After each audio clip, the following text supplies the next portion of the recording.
Hello বন্ধুরা, কেমন আছেন? আশা করি ভালো আছেন। আমিও ভালো আছি।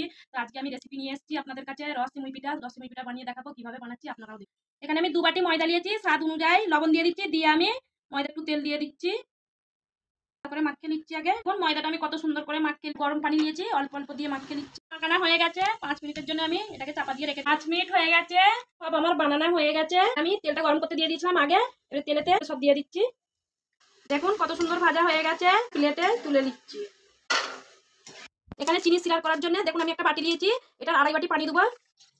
এই দেখুন 2.5 বাটি পানি দিচ্ছি। এখানে আমি 1 বাটি চিনি দিচ্ছি। এই দেখুন এখানে 2টো এলাচ আর একটা তেজপাতা দিয়েছি, দিয়ে দিচ্ছি।